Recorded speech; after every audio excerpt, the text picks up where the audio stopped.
Hello YouTube! Welcome to this channel again. Today we are gonna talk about some strange things that happened in Russia.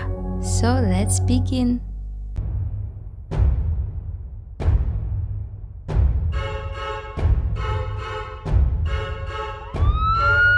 Where's your emergency?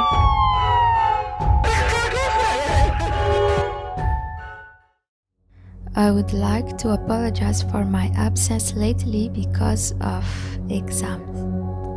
I hope you don't mind. Have you ever camped in the mountains with your friends? These students experienced something really unusual during their trip. This is the story that has haunted Russia for more than half a century. The mystery of the disappeared from the Dyatlov Pass. This event took place on the eastern slope of Mount Sayakal.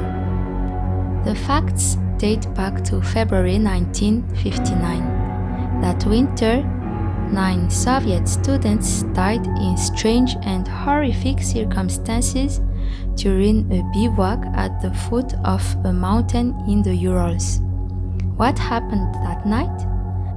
We still don't know much.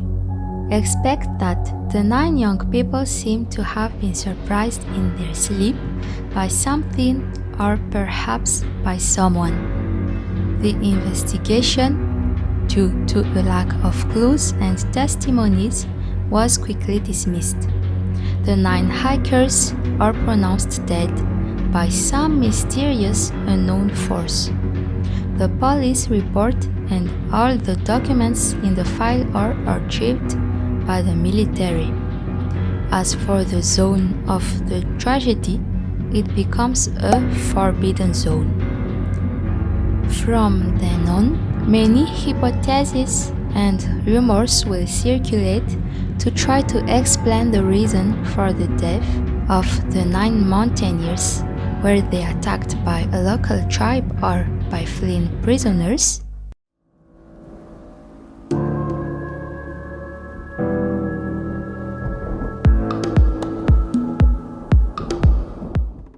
On January 25, they arrived by train in Ivdel, a town in the center of Sverdlovsk Oblast.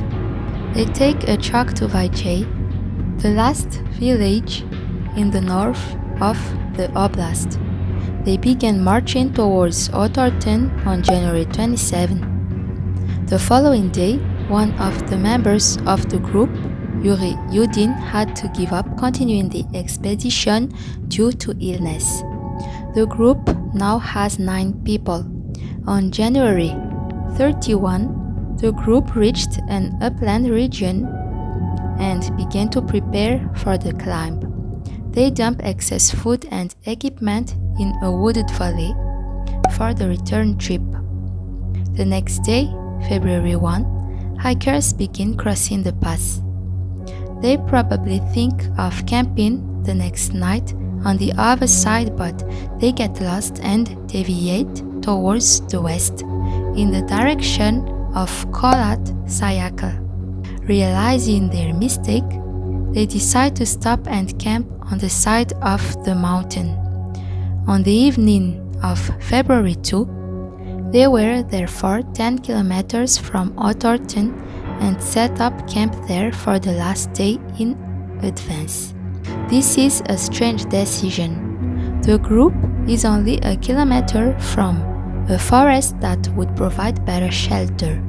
Investigators would later assume that Dyatlov didn't want to lose that short distance, or that he wanted to practice camping on an incline for the exercise.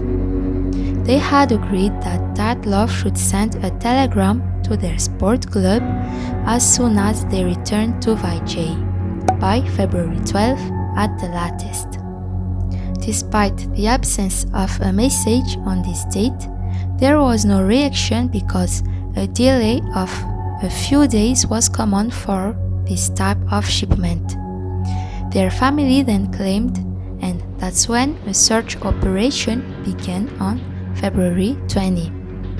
On February 26, the rescue team finds the abandoned camp on Mount Kolat-Sayakal.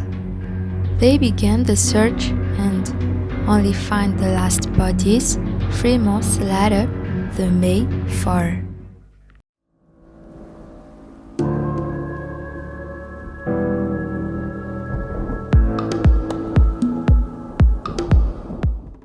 The medical examination of the first 5 bodies shows no injuries that could cause death. The conclusion is therefore that they all died of hypothermia. Examination of the 4 bodies found in May is a game changer. 3 have life-threatening injuries, broken ribs that led to internal bleeding. Moreover, their eyeballs are missing. 1 had a broken nose and a deformed neck, but died of hypothermia like the first 5. Another had external trauma and the tongue was missing as well as his eyes and part of his lips. The investigation quickly concludes that there is no trace of assault by another person and considers the case closed.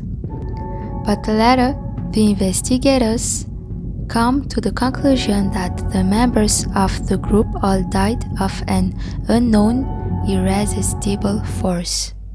Given the absence of external injuries and signs of struggle on the corpse, the presence of all the values of the group, and taking into account the conclusions of the forensic expertise concerning the causes of the death of the tourists, it should be considered that the cause of the death of the tourists was spontaneous force to which the tourists were not unable to resist.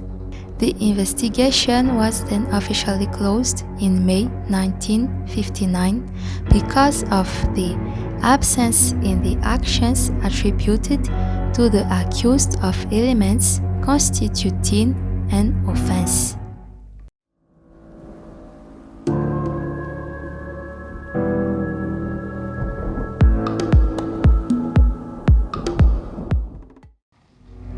A group of hikers about 50 kilometers south of the mountain claimed to have seen strange orange spheres in the sky to the north, presumably in the direction of Kolat-Sayakal during the night of the tragedy. Lev Ivanov, in charge of the investigation and having also noticed the radioactivity of the gloves and of the whole camp, reports observations of these spheres in February and March 1959. He receives the order to close the investigation when he mentions these spheres to his superiors. Some wonder why the cover of the investigation file includes the date of February 6, 1959, when the group's search was only launched in the second half of the month.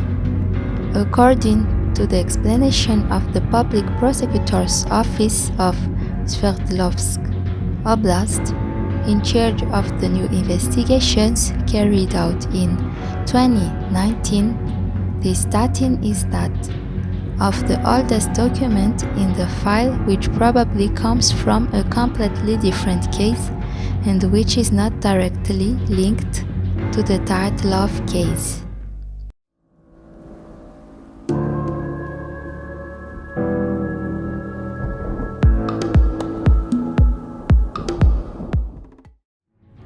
On February 1, 2019, the Russian government announces to reopen the investigation.